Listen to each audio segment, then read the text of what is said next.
പിതാവിനും പുത്രനും പരിശുദ്ധ റൂഹായ്ക്കും സ്തുതി, ആദ്യം മുതൽ എന്നും എന്നേക്കും തന്നെ ആമേൻ. ട്രൂ ഫെയ്ത്ത് എന്ന യൂട്യൂബ് ചാനലിലേക്ക് എല്ലാവർക്കും സ്വാഗതം. ഞാൻ യാക്കോബായ സഭയിലെ അകപ്പറമ്പ് ഇടവകയിലെ ഇട്ടൂപ്പ് ആലുക്കൽ കോർ എപ്പിസ്കോപ്പ. സത്യവിശ്വാസം സംബന്ധിച്ച കാര്യങ്ങൾ മാത്രമാണ് പറയുന്നത്. തെറ്റുകളുണ്ടെങ്കിൽ നമുക്ക് തിരുത്താം. ഇന്ന് പറയാൻ ഉദ്ദേശിക്കുന്നത്,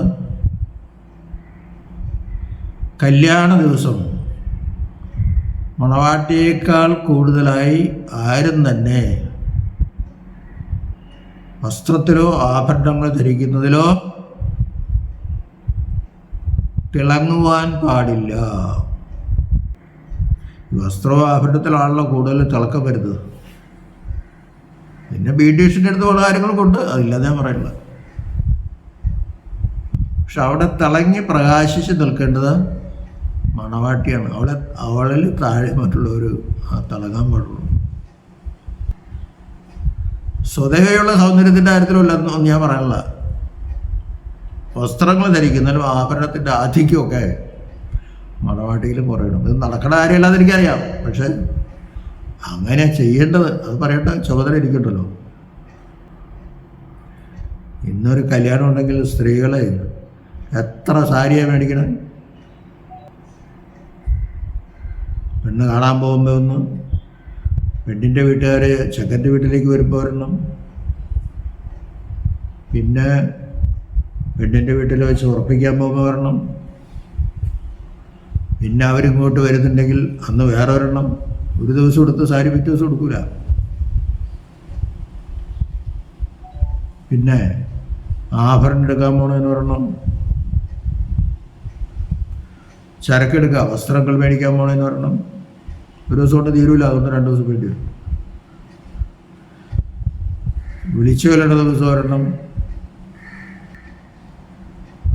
കല്യാണത്തിൻ്റെ തലേദിവസം മധുരവെപ്പിന് ഒരെണ്ണം,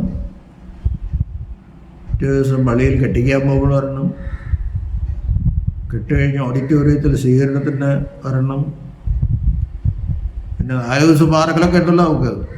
അത് കഴിഞ്ഞ് പെണ്ണിനും ചക്കരം കൊണ്ടാകാൻ പോകുമ്പോൾ ഒരെണ്ണം. ഇങ്ങനെ സാരി മേടിക്കലെന്നൊരു ബഹളമാണ്. അതുപോലെ തന്നെ ആഭരണങ്ങൾ. ഇപ്പോൾ ഞാൻ വലിയ ആഭരണം എനിക്ക് വേണ്ട. എനിക്ക് ഇത്ര പവൻ്റെ ഒരു ഡയമണ്ട് മതി, ഇത്ര തൂക്കമുള്ള ഡയമണ്ട് മതി. വെറുതെ ലക്ഷങ്ങൾ വിലയുള്ള ഡയമണ്ടാണ് ഈ പറയണത്. 1-2 വള മതി. വള വേണമെന്ന് തന്നെയല്ല, 1-2 വള മതി, 1-2 മോതിരവും മതി. ഇതൊക്കെ ഇട്ട് വരുമ്പോൾ ചിലപ്പോൾ 50 ലക്ഷം കോടിയുടെ അടുത്തൊക്കെ വരാണ്. അങ്ങനെയുള്ള തിളക്കം പാടില്ല എന്നാണ് സഭ നമ്മെ പഠിപ്പിക്കുന്നത്. അതിൻ്റെ കാരണം എന്താ? ആ മണവാട്ടി അവിടെ സഭയുടെ സ്ഥാനത്താണ്. മണവാട്ടി മാത്രം സർവാഡംബര ഭൂഷിതയായിരിക്കണം. മണവാളൻ പ്രശ്നമല്ല. മണവാളൻ എന്ത് ധരിച്ചാലും പ്രശ്നമില്ല, കൂടിയതായാലും കുറഞ്ഞതായാലും. കാരണം മണവാളൻ ക്രിസ്തുവിൻ്റെ സ്ഥാനത്താണ്.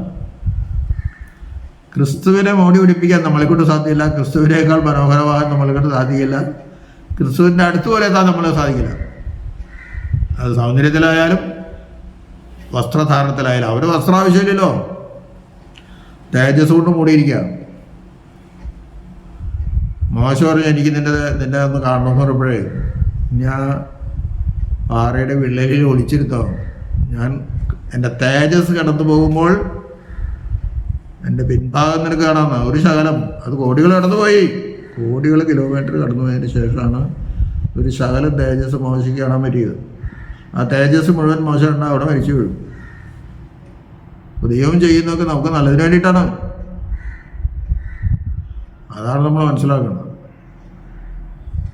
അപ്പോൾ മണവാളൻ എത്ര നല്ലെടുത്താലും മോശപ്പെട്ട് കൊടുത്താലും വിഷയമല്ല. പക്ഷെ മണവാട്ടി സഭയാണ്, നമ്മൾ ഓരോരുത്തരുമാണ്. നമ്മൾ ഓരോരുത്തരും മണവാളൻ്റെ അന്തസ്സിനും ആഭിജാത്യത്തിനും യോജിക്കുന്ന വിധത്തിൽ ആകണം. സർവാഡംബര വിഭൂഷിത വസ്ത്രത്തിലും ആഭരണത്തിലെന്ന് പറയുമ്പോൾ നമ്മളെന്താ അവിടെ വേറെ അർത്ഥം മനസ്സിലാക്കണം.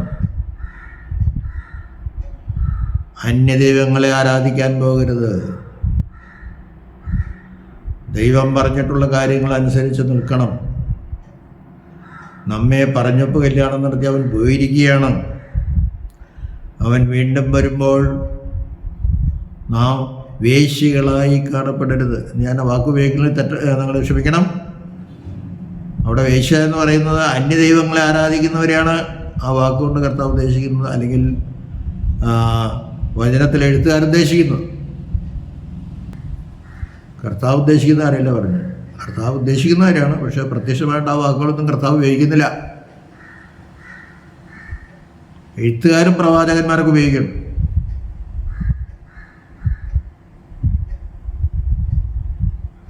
ഒരു സുഗന്ധ കർത്താവിന് വേശ്യകളും പാപികളും നിങ്ങൾക്ക് മുമ്പേ ദൈവരാജ്യത്തിൽ കടക്കുമെന്ന് പറയുന്നുണ്ട്.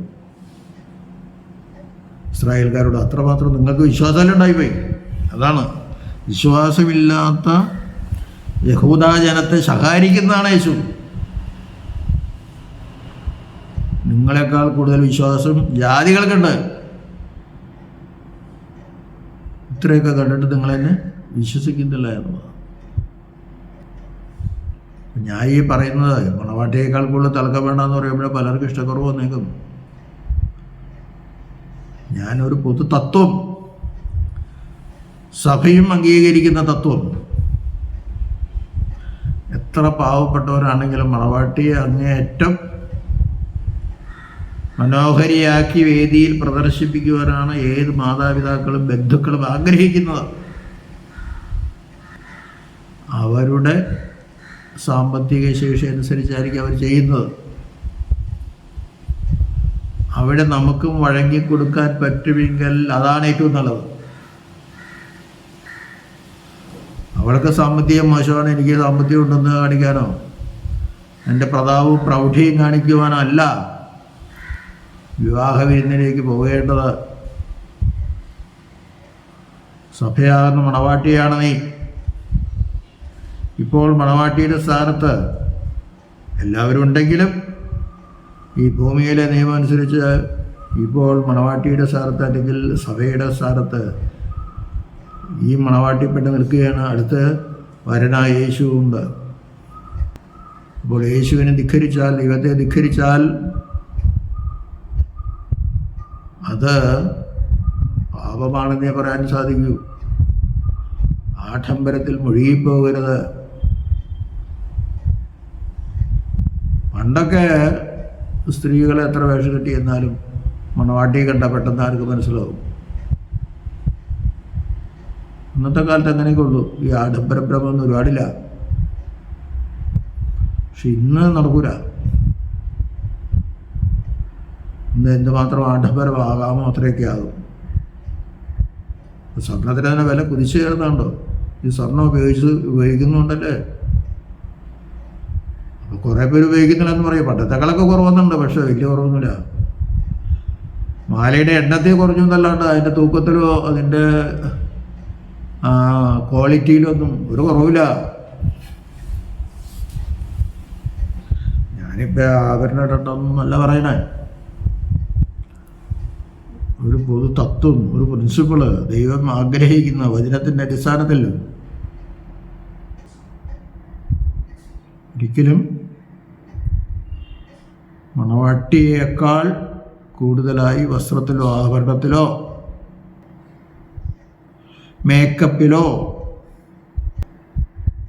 ഒരാളും തിളങ്ങി നിൽക്കാൻ പാടില്ല. ദൈവം നമ്മെല്ലാവരും അനുഗ്രഹിക്കട്ടെ.